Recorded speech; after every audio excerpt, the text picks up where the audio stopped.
Alright, episode 2 of how to make digital Lego builds.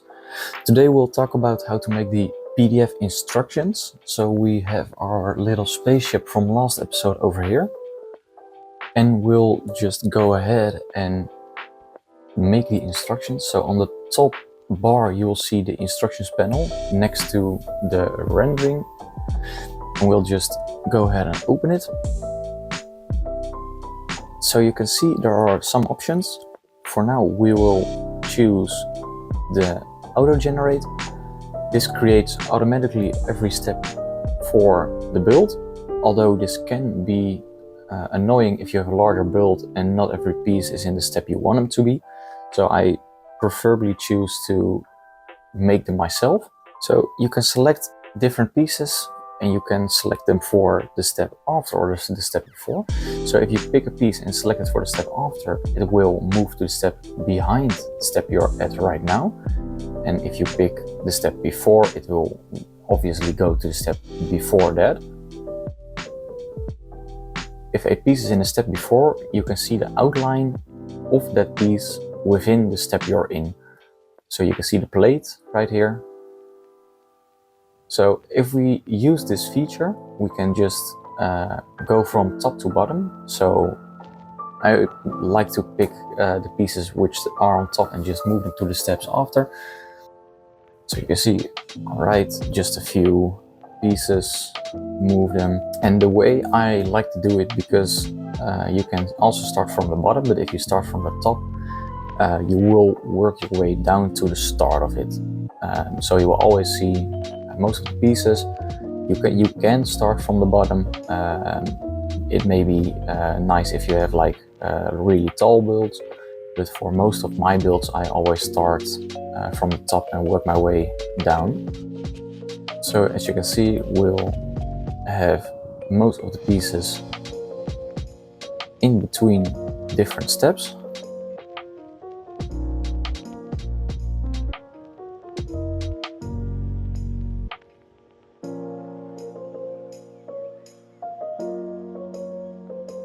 And we will leave these two, and then we have a step for each of the pieces for our little spaceship. So then we'll go to page design. This is the step for the PDF instructions, and you can see we already have every page available. And this would be okay for this build, but let's clean it up a little.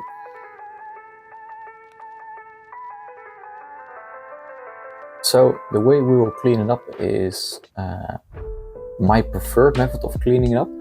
So obviously you can insert pages before to like create different texts before the building.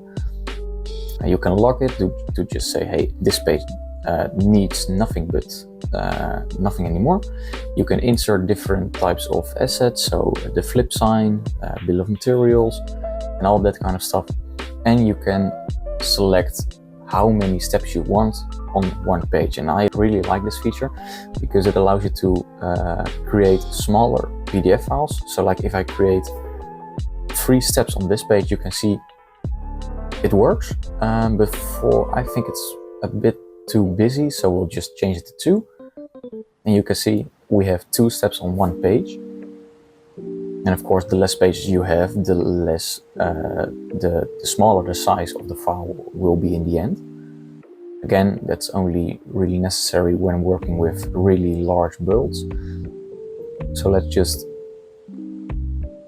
try and change this one to look from behind. You can change the step view. You can rotate around the build. I have a feature available that you can automatically put the twist sign on top of it. You can zoom in and out.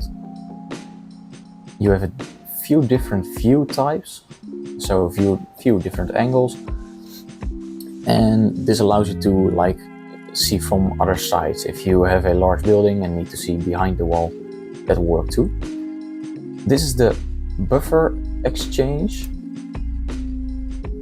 This allows you to like create a piece which is like pointing down.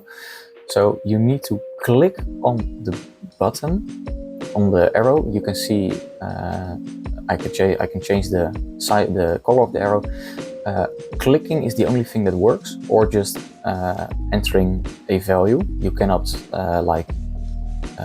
move it with the mouse. So let's just continue down with another few steps. And you can see every step and every piece is clearly labeled, and it's easy for your builder to see what he is building and which pieces he needs and where they go. That's really important because you need to have your pieces visible in order to let people build them. Also, if you move a piece or move the build, you can see the outline. It will automatically, if you see this outline, it will automatically place it on the same place as on the step before. So you can see if we insert the bill of materials right here, it doesn't work. So we will need to create another page. So just remove this one, insert a page after, and then insert the bill of materials so you can see every brick which is needed for this build. Then we'll just go ahead and export it. You can click it and you can go into your files and just move it around and just place it on the folder of your choosing, give it a name, and if you export it, it will export every page, and then you have a completed instruction. Then you can go back, and the only thing you need to do is save it in order to also save the instructions. And that concludes on how to make your instructions within Studio. In the next video, we will discuss how to render your build to an image or a video. If you want to learn how to do that, please subscribe. Let me know in the comments down below what you thought of this video, and I will see you guys in the next.